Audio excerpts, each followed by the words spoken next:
Bismillahirrahmanirrahim. So let's continue. Surface إذا بدنا ماذا parlim دو surface داشتیم dorsal surface و هم palmar surface. The lower limb فكرة آن باشه از بجای palmar surface چی استفاده میکنیم؟ plantar surface. Okay. plantar surface شد طرف بالا چی شد؟ dorsal surface. again اگر upper lower ببینیم چی بود؟ از بجای plantar palmar گفته بودیم و دومش هم dorsal گفته بودیم. Okay. same dorsal از بجای palmar the lower limb چی داریم؟ plantar surface. یگان پوزیشن میبینیم که در هیچ کارآمد است بسیار زیاد. This is the supine position. یک نفر اگر فلت خواه است و در بیکش است او چی میگیم ما؟ supine position. دیگه پوزیشن که است او چی میگیم؟ prone position. prone position همون است که در استماکش یا upside down چی باشه؟ خواه باشه یا lie down باشه او چی میگیم؟ prone position میگیم. So this is the supine position. This is the prone position. Okay. एक जगह पोजीशन داریم و چی میگیم لایتوتومی پوزیشن میگیم. هر پوزیشن جدا جدا یوزیجش از مختلف پروسیجرز در مختلف جا چی میشه استفاده میشه. فقط نامش یاد داشته باشی این پوزیشن لایتوتومی پوزیشن شد. This is supine position. ابھی هم چی است prone positions. Another thing is we have anatomical planes. anatomical planes چی است ایرا میبینیم که یکی چیز میگیره هیومن بادی را به مختلف planes چی میکنه تقسیم میکنه. دو مختلف داریم فور اگزامپل یکی را میگیم سیجیتال پلین دومش هست ترانسورس پلین و یکیش هم هست فرونتال یا کرونال پلین. وضاحت زیر پیش میخوانین سیجیتال پلین است فکرت آن باشه ببینین هیومن بادی رو چی میکنه با دو ساید تقسیم میکنه رایت and لفت. سیجیتال پلین چی کرد با دوی سه مساوی تقسیم کرد یکیش هم رایت گفتیم یکیش هم لفت گفتیم. اوکی another plane که است او را فرونتال یا هم کرونال میگه. دو نام داره دیگان کتابا فرونتال میگه و دیگان کتابا کرونال پلین میگه. زیر کارش چی است ای پلین که است کرونال پلین است. اوکی ای کرونال پلین چی کرد انسان با دو میسه مساوی تقسیم کرد خو با کدام انتیریور اند پوستیریور. فرونتال یا کرونال به انتیریور پوستیریور تقسیم کرد. سیجیتال پلین چی شد با رایت اند لفت هیومن بادی رو تقسیم کرد.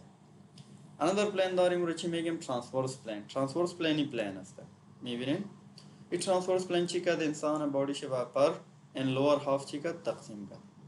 transverse upper and lower half frontal anterior and posterior half and sagittal by right and left half چی کرد تقسیم کرد. these are the anatomical planes. وضاحتش است terms relate to anatomical planes کدام بود median یا mid sagittal plane است.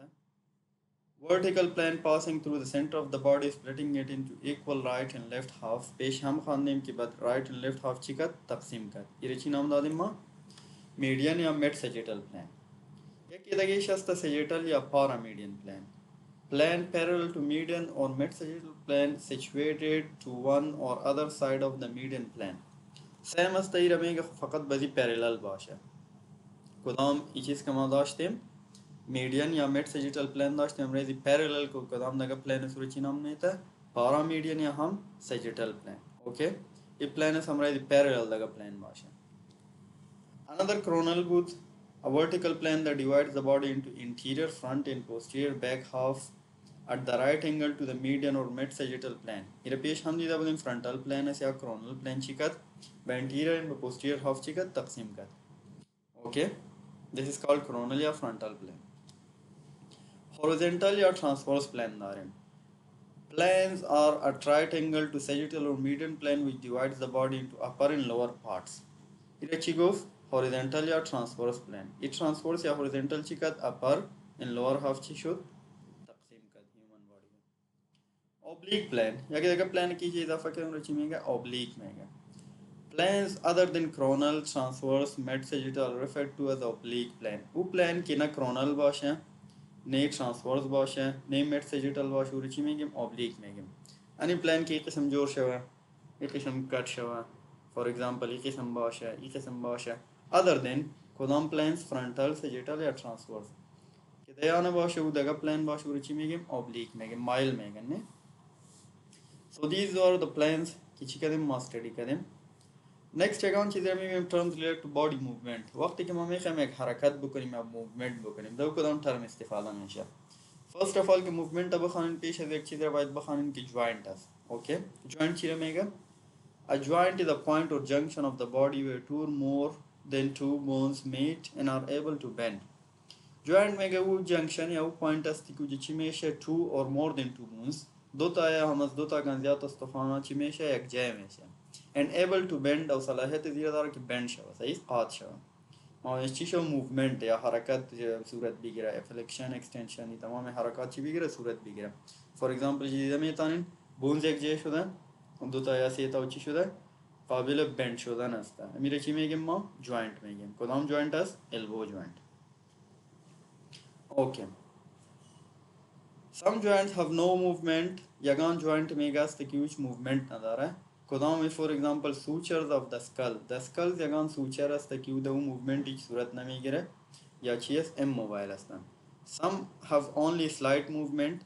یگان تا جوینتس است که موومنت و حرکات داره بسیار سلایت است بسیار کم حرکت میکنه کدام جوینت فور ایگزامپل superior tibio-fibular joint یک جوینت است که او چی میگه superior tibio-fibular میگه این حرکت صورت میگیره خب بسیار slightly یا کم and some are freely movable او یگان جوینتس که است تو بالکل freely movable است بسیار زیاد حرکت دو صورت میگیره فور ایگزامپل shoulder joint کدام شولدر کو جوینت است دو حرکت بسیار زیاد یا بسیار زیاد انگل چی میشه به صورت میگیره so this was about joint جوینت چی بود دو تا یا دو تا کن زیاد بونز یک جای میشد او صلاحیتی چی شد بند شدن نداشت یگان جوینتس که هیچ حرکت نداشت اگزامپل شدیدیم سوچرز است یگان جوینتس حرکت داره خب بسیار سلایتلی یا کم حرکت و یگان جوینت بسیار چی است فریلی موویبل است فور ایگزامپلش چی است شولدر جوینت بعد از اینکه دیدیم ما کدام حرکات د جوینتس که صورت میگیره او رو مطالعه میکنیم یک حرکتی که است او رو چی میگیم فلکشن میگیم It is the movement that reduces the angle between two bones or body parts so that their ventral surface comes close to each other. For example, flexion at the elbow decreases the angle between the ulna and humerus.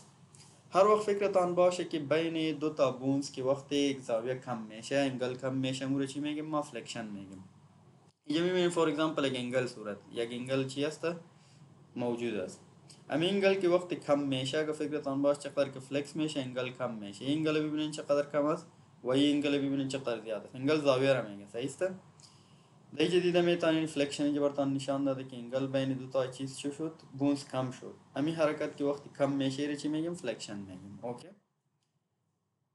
او دیگه چیز است که ventral surface comes close to each other او کدام ventral surface is که anterior surface که بعد چی میشه نزدیک میشه امور هم flexion است flexion یک پارتش است example برتان داده flexion at the elbow decrease the angle between the ulna and humerus دو تا گونه است اینجا humerus است و اینجا هم ulna است radius of ulna دو گونه است وقتی که flexion صورت میگیره د elbow joint امی کدام زاویه را که دیدیم انگل بین زیاد چی میشد کم میشد اینجا اگه فکرتان باشه این زاویه چقدر زیاد است اینجا تا واسه و اینجا ببینید زاویه چقدر کم شد اگر وقتی زاویه بین دو بونز کم میشه و ونترال سرفیسش انک دیگر نزدیکتر میره و میره چی میگیم ما فلکشن میگیم اوکی ناو اپوزیت از که است برعکس از اکستنشن یک دیگه حرکت به صورت میگیره straightening it is the movement that increases the angle between two bones or body parts usually take place in posterior direction for example extension at the elbow increase the angle between the ulna and humerus فلکشن ما خوانده بودیم صحیح است که زاویه کم میشه زمرو اپوزیتش برعکسش چیه اکستنشن است